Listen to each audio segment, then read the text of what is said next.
Hello and welcome to On The Esky, special little podcast. We're going to talk about India versus England. The match test two has wrapped up at Lord's, and we're going to have a bit of a review. I've got with me the boys, as always, the Peps and Monks. Of course, we're still stuck in lockdown, but we like to get stuck into some cricket and some sport. So we'll have a look at this match. Boys, what are your thoughts? Unbelievable finish to a test match, really. How good when it doesn't rain. The English weather turned it on and we got a full 5 days play, and what a test it was. India really winning from nowhere on day 5. One of the better 5th days of test match cricket you'll ever see. But we may as well go back to the start and sort of, run through how the test unfolded and give our little anecdotes and go from there. So back on day 1, England won the toss and elected to bowl. And turned out to not be the greatest decision because India got off to an absolute cracker. They finished day 1 3 for 276, bolstered by KL Rahul and Rohit Sharma also chipping in. They had a 126-run partnership. Sharma got bowled by Anderson for 83. Did you blokes know that's his best test score outside of India? No, that's impressive. Yeah, or less impressive. Considering his white ball form and one of the best one-day cricketers of all time, multiple double centuries in limited overs cricket. He's never scored a ton outside of India. So in India he averages 79 from 27 test innings, and outside of India averages 29. So pretty stark difference there for Rohit. Yeah, there is. Yeah. But the man of the day was obviously KL Rahul, finished up on 129 not. And probably the biggest talking point was Virat Kohli. Got off to another start. He made 42 and just got caught fishing outside about that 5th, 6th stump line. Pretty reminiscent of a lot of his dismissals of late. Mate, Ollie Robinson, he got him with the offensive tweet ball. Well, yes, Kohli playing and stuff we shouldn't be playing at, I think is what we're talking about here. Easily stuff we could probably leave, or in his height and his peak powers would have put it away for to the boundary. That's yeah. Yeah, it was a pretty good length. So I don't know about driving it for runs, but yeah, he likes to feel bat on ball, doesn't he? Especially when he's made a start and he's established, and it's really causing him to become undone. So England's definitely got a plan there. Get him fishing about fifth stump, and Ollie Robinson come through with the goods there on day 1. But yeah, it was all India to start off with. Day 2, England fought back. They managed to take the last 7 wickets for 97 runs. India got to 364. Pretty reasonable first innings total there in England. And the man of day 1, KL Rahul, didn't last long. He scooped a half volley straight to cover on the second ball of the day, and Pant and Jadeja both sort of chipped in with 39 and 40 respectively. But outside of that, it was all England on day 2. I did make a note that the Indian tail is not much with the bat.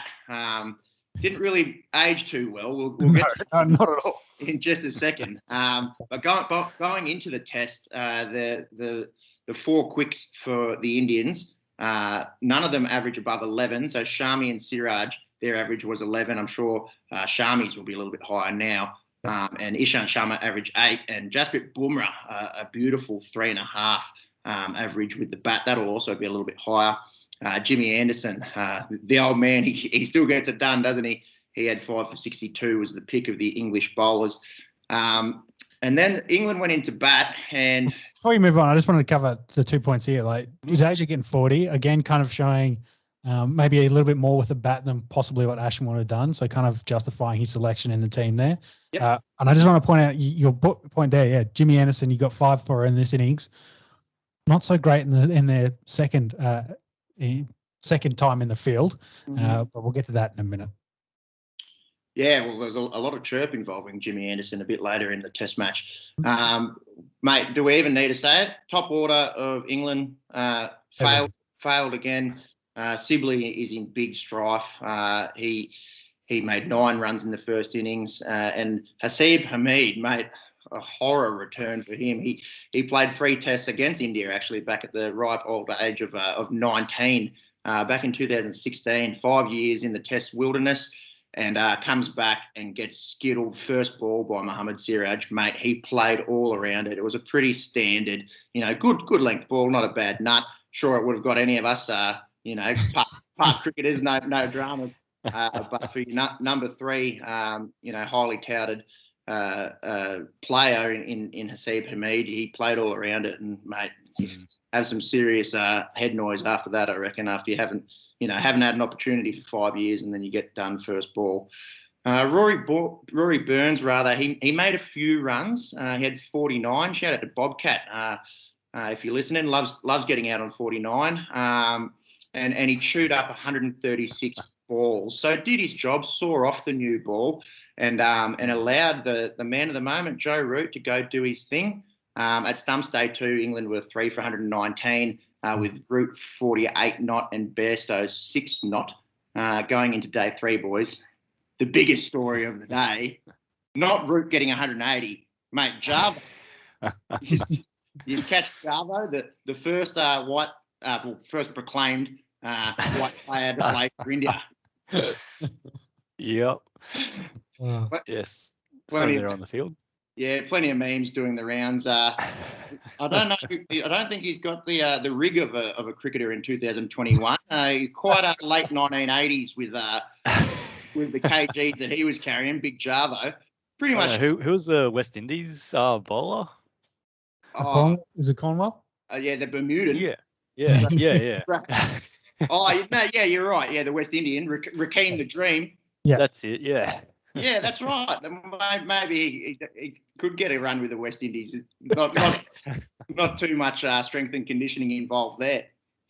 Was he 6'7"? He was pretty tall. He looked like a big man. And pretty much just rocked up in his full, Baiju's, sponsored Indian kit, and walked out with the team. And some match officials are coming out going, "Mate, what are you doing?" And he's pointing at the Indian crest. "Mate, I play for India." Didn't last too long, big Java. But yeah, he's had his fucking 15 seconds of fame, hasn't he? Oh, yeah. Oh, good effort. Definitely. Anyways, back to probably was legitimately the biggest story of the day was Joe Root. The man is in an absolute purple patch, 180 not. We were speaking about in the first test out, he would, I think he made close to a third of their runs in both innings. He outdid himself here, making 46% of their runs in this innings, 180 out of 391. And he ran out of support, boys. He got stranded on 180 not out. He's the second English bat to score 9,000 runs. So only Alistair Cook has done that. I think they're saying he's the second youngest person to have ever reached that milestone, I imagine, behind Sachin Tendulkar. And, mate, he's got an absolute love affair with Lords. 4th score over 150 at the home of cricket. Yeah, definitely. Like, I think with his age, he probably get to 10,000 if he keeps up this kind of form. Mate, he'll shoot in 10,000. He's probably got his eyes set on 12, 13 and plus. You'd think he's 2 years younger than Kohli. And that brings me to my next question. Right now, you're picking, a world 11. Who are you picking first, Joe Root or Virat Kohli? Well, are you asking as a captain or as a batsman? Let's say who is the better batsman right now?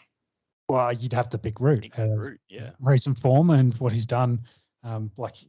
Yes, they probably didn't have the greatest series overall in India, but he did also get a double ton, didn't he, in India? So yeah, well, he was the only one that's really the only bloke that's scored well in India. He scored runs in Sri Lanka, and the bulk of his tons have actually come in England, where the ball hoops around and it's probably harder to score runs there. He's averaging 65 over the past 12 months. So unbelievable numbers there. Yeah, and look, on form, you have to say, obviously, with Kohli, it's been well publicised. He, he's going on 2 years without scoring an international ton in any form. Of course, on form, you're saying Root. I think, given career accomplishments, and Root's actually really struggled converting a lot of 50s into tons. It's probably the knock on him in his career. We're not saying that he is a better batsman over his career than Virat Kohli, but hands down right now, you'd definitely rather Joe Root in your side than the Indian skip. Yeah. If I had to pick a captain, maybe I'd go Kohli over Root in this. And it's interesting because at the end of this day 3, the Indians went very, very hard after the tail end for England. There was a lot of short stuff. They went after Bumrah, went after Jimmy Anderson, especially. That was well publicised, which kind of probably led into some of Root's, let's go, overreactions from the England team and their plans to kind of get back at the tail end of the Indians on the 5th day, which really cost them. Yeah, definitely no love lost in this one. The Indians get fired up, mate, these days. They're back watching cricket in the 80s and 90s, the 80s, the West Indians were the bullies and the Aussies were the bullies in the 90s. Mate, the Indians give it better than anyone, I think, at the moment. They don't back out from the verbal challenge, especially a bloke like Kohli loves a bit of back and forth, and it really added a bit of extra spice to this test match, didn't it? Yeah, definitely. Monks, did you have a preference? I'd probably go Root based on form. In terms of captain, I'd probably still even go Root if we're just looking at Root and Kohli. But I mean, I'll put it out to you guys as well. Like, who would you have as your international captain, even outside of England and India? Would you go anyone else? Steve Smith. Bring back Smudge. Yeah. I think those two blokes are head and shoulders above anyone else at the moment in terms of captaincy. Yeah, obviously there's a big, question mark over who will captain Australia next, but we're not talking about Australia. No, not at all. And I'm sure we'll discuss that in the future.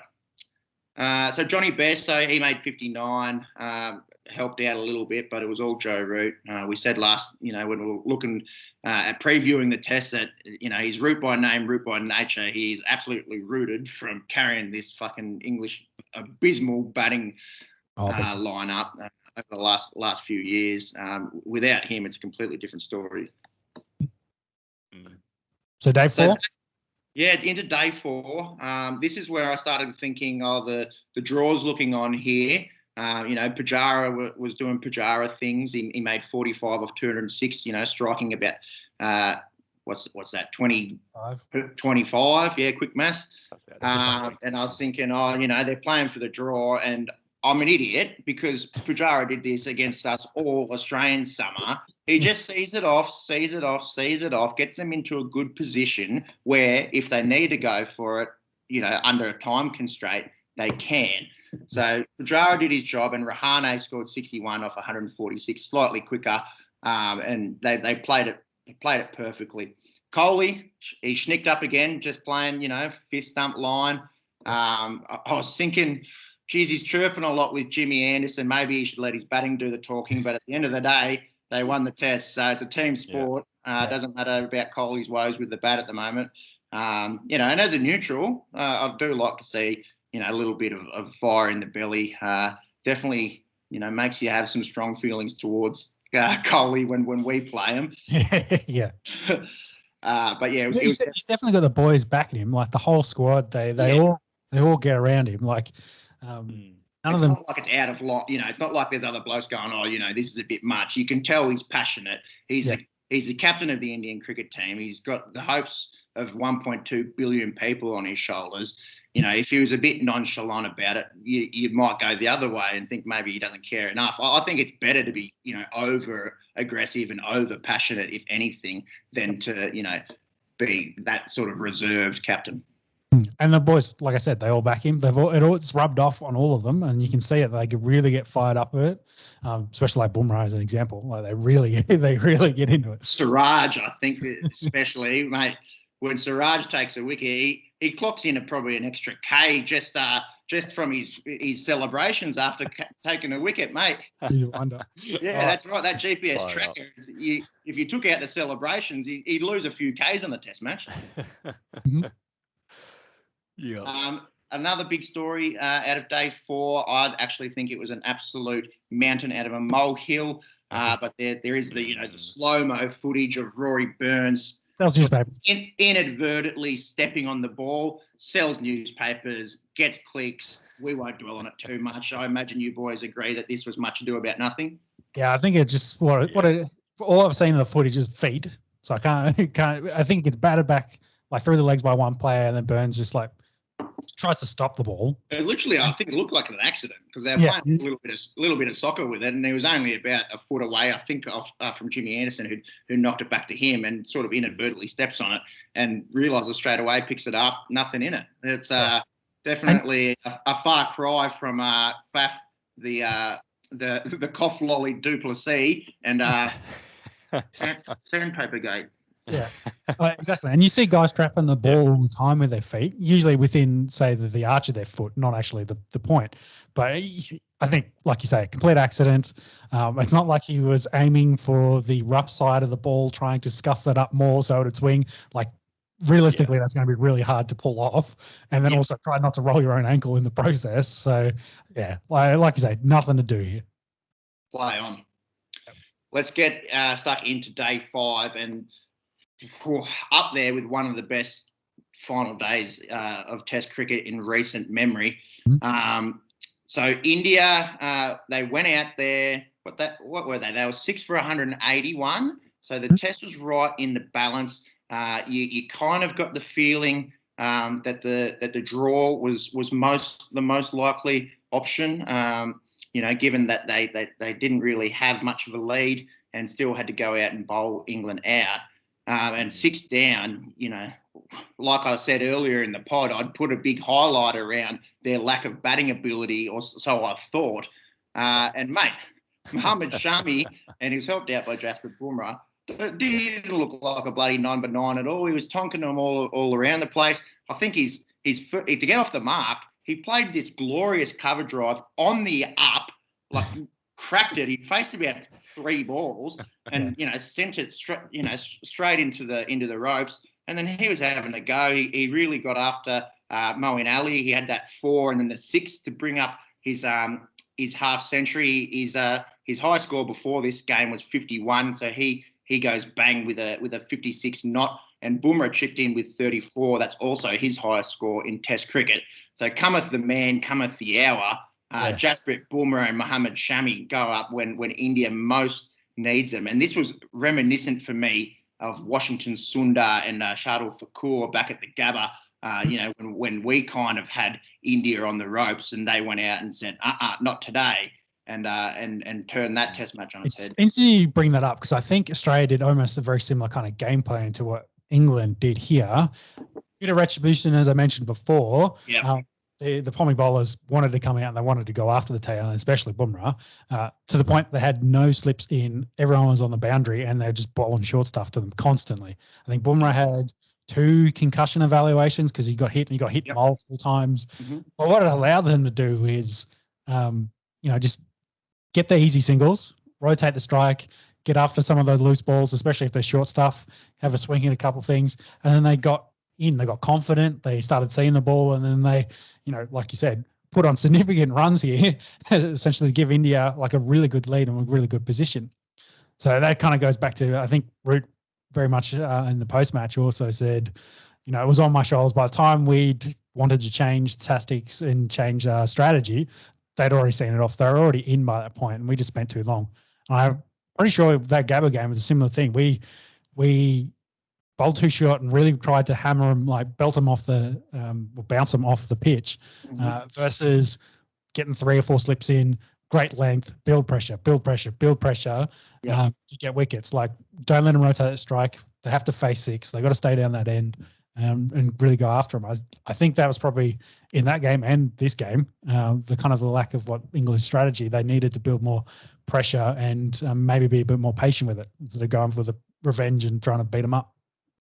Yeah, perfect assessment there, Sean. I think I was looking at the pitch map when they were sort of at the peak of their partnership, which was 89 unbeaten for the 9th wicket, and it was like 60% of this of the pitch tracker was shorter than half the length of the pitch. You obviously, you're a fast bowler, especially that Mark Wood. He bowls gas. you do want to be able to strike fear into a tail ender. But yeah, maybe it is a 1, maybe 2 tops and over the bumper, and then the rest is that line and length, top of off, 4th, 5th stump, and just draw them into playing a shit shot. I think that cost them tactically. I think that's kind of what's interesting in this as well. Like they want to be bullies. They wanted to bully them off the pitch. Intimidation. They wanted to strike fear into them. Yeah. Jimmy Anderson though, 0 wickets. Yep. Yeah. In that second innings. Yeah. In that second innings, you strike bowler. If you're trying to, put fear into them, it probably helps if you get a couple of wickets. So I don't know with Jimmy what kind of happened, whether they just got their tails up and got their confidence in him and they seen him off easily. But yeah, he kind of struggled there to get a wicket. Yeah, I think that 2 and 4th between him and Bumrah and him and Kohli maybe was playing on his mind there, but bowling late on the 5th day. Anyways, it did set up India with 298 declared, a 271 run lead. With 2 sessions to bowl out the Poms, and that top order again. Great stuff. There's some fucking cracks. There's some cracks, isn't there? And it needs reassessment. We'll get to that a little bit later in the pod. So Burns and Sibley both go for ducks. Burns got beaten by pace and bounce from Bumrah. He got the leading edge, and Shami got Sibley with a nice little outswinger.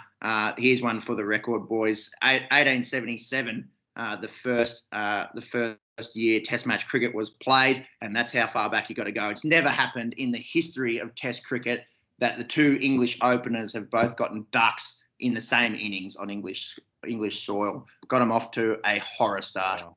Had to happen to the country that invented the sport, essentially. So, yeah, look, as Australians, we're not big fans of the Indian cricket team, but if there's anyone that possibly we hate a little bit more, it might be the Poms. Yeah, big time. Yeah.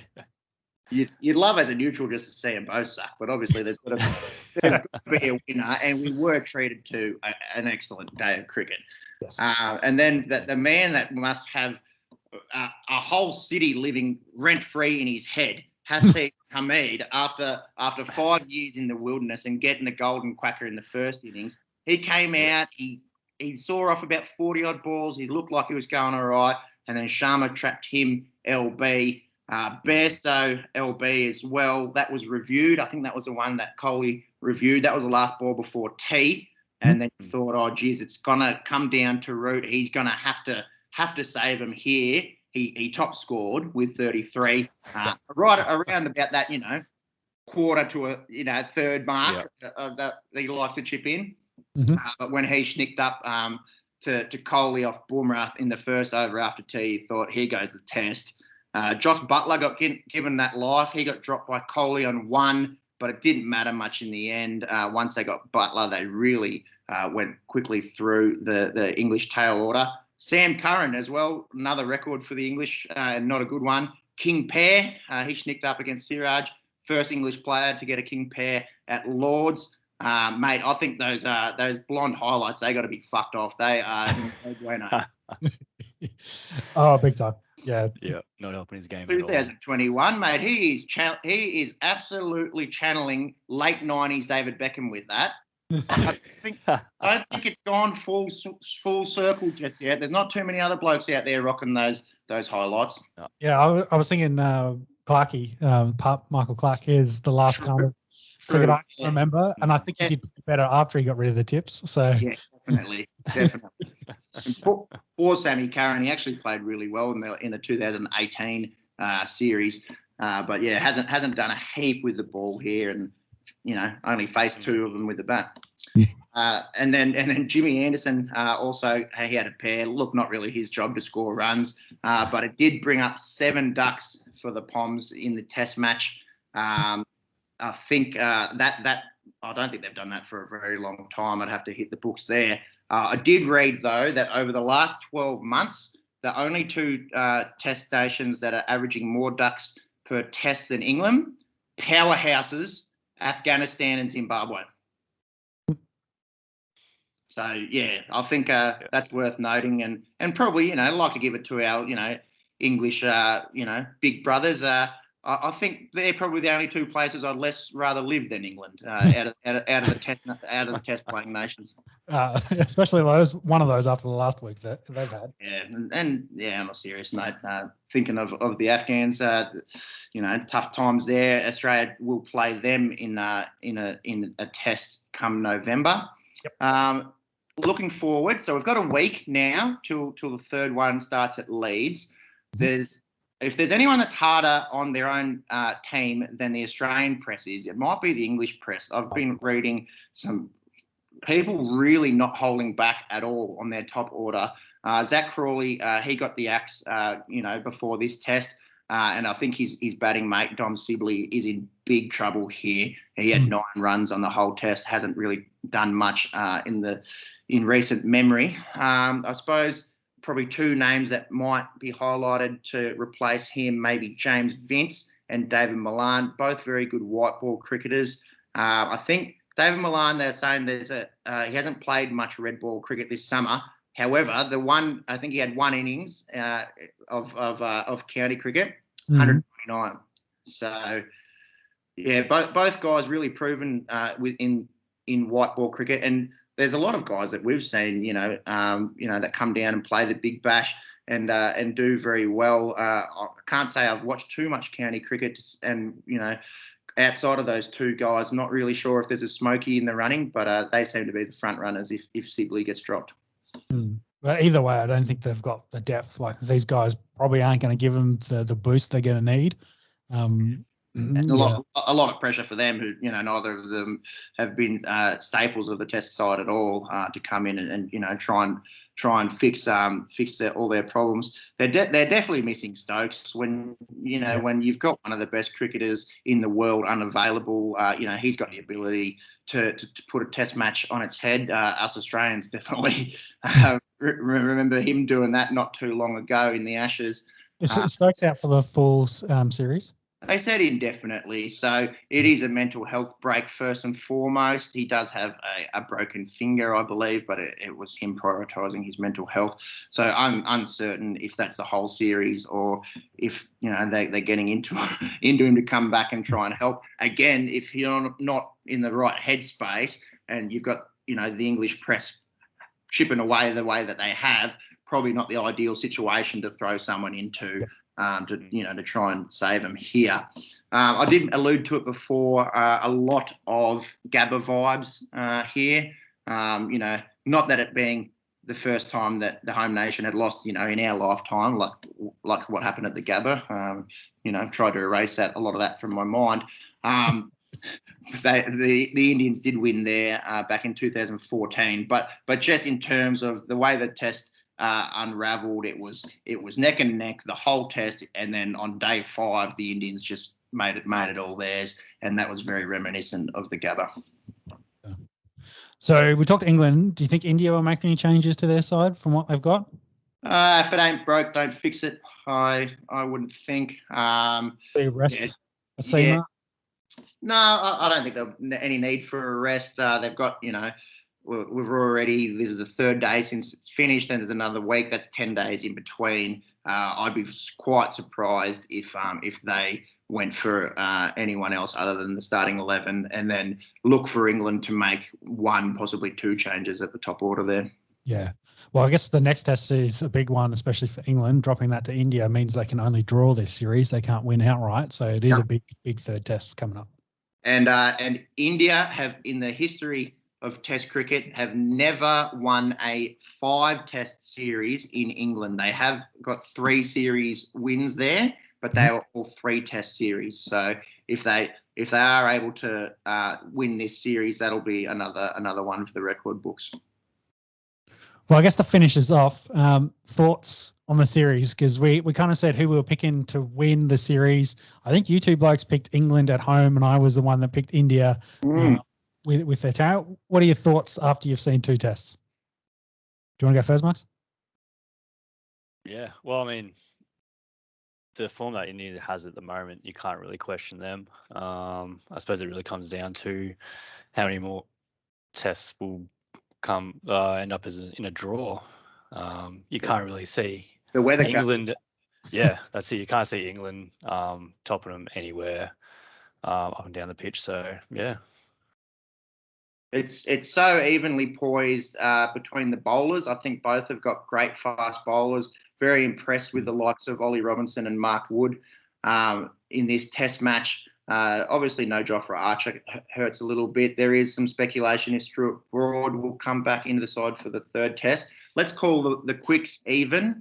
Joe Root is head and shoulders the best batsman in this series on form, but then the difference is that you're actually getting a bit of help, all around from the Indian top order. We saw KL Rahul. He got man of the match actually in this series. I think Root probably a little bit unlucky there, but often tend to favour someone from the winning side. He's done well. Sharma's been good with the bat.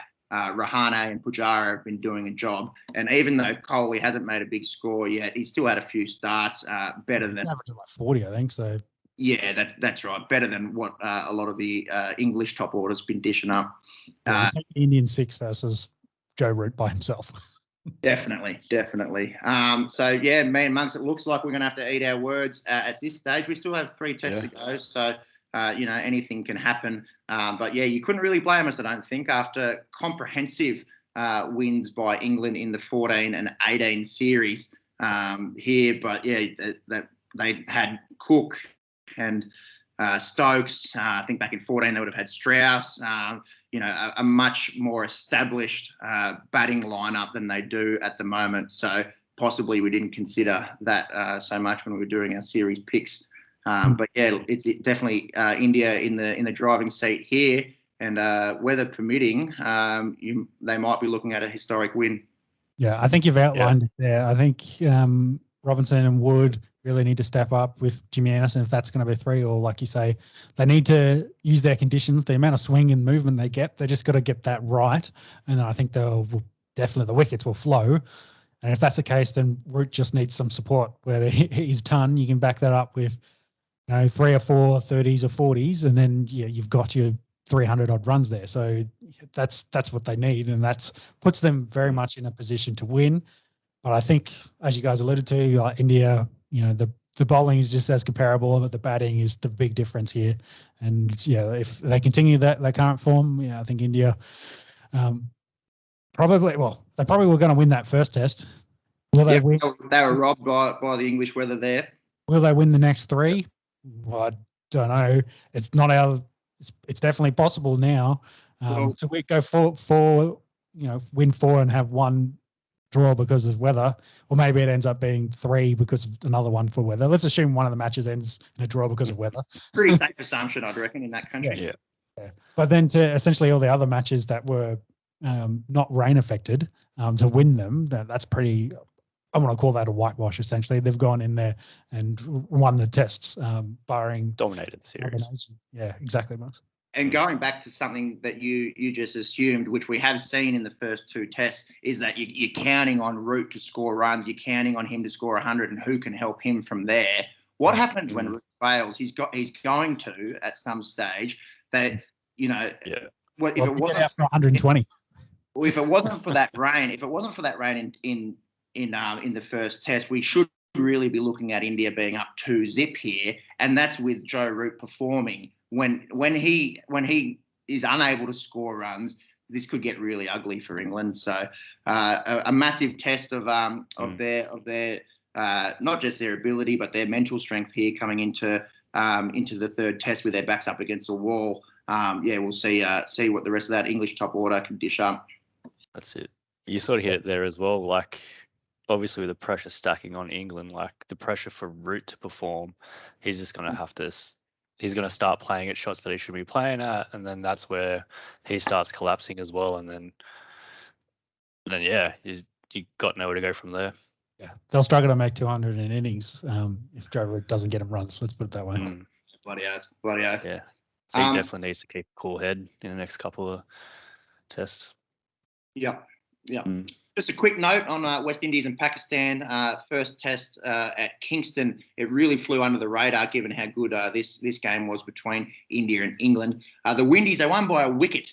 So it was actually a grandstand finish, if you will, in this one. Pakistan batted first. They made 217. Fawad Alam, the top scorer for them, with 56, and Jason Holder and Jaden Seals. Remember his name. I'll get to him in a sec. They had 3 apiece. The Windies went out and made 253. Craig Braithwaite run out on 97. You can't get run out in the 90s. That's absolute sacrilege. The poor bloke. So feeling for him. And Jason Holder, he chipped in with 58. Shaheen Afridi, the best of the Pakistani bowlers. Mm-hmm. Pakistan go out and make 203 in their second innings. Babar Azam, the head and shoulders best batsman from Pakistan at the moment, he made 55, top scored. And that man, Jaden Seals, who I mentioned before, 5 for 55. He's 19 years old. He bowls rapid. Remember the name. I think he's got a long career ahead of him. Let's hope the West Indies Test Cricket Association, or the West Indies Cricket Board, I should say, that is in charge of their test selections, holds on to him and don't let him just become a T20, man. Because, yeah, exactly right. And as well, if he does go that route, go make your money, son. But he's looking like a legitimate threat with the new ball. And then the Windies, they went out there 9 for 168. They get there by 1 wicket. Jermaine Blackwood, he got 55. A lot of 55s in this game. Very strange. We're talking about Joe Root, 66 before. This was the 55 game here. And Kemar Roach, he steered him home with a little 30 knot to get them home by 1 wicket. So keep an eye on that. The second test upcoming, I believe. Excellent. Thank you for that run through, Peppy. I think that'll wrap us up for the cricket and the cricket chat, and we will look forward to England versus India next week. If you like this kind of content, please consider subscribing. Thanks, boys. We'll chat to you very shortly with our regular podcast coming up. Yeah, see you tomorrow night in the virtual room. Thanks, lads. Bye. See you, boys. Catches. Bye. Catch up. Bye.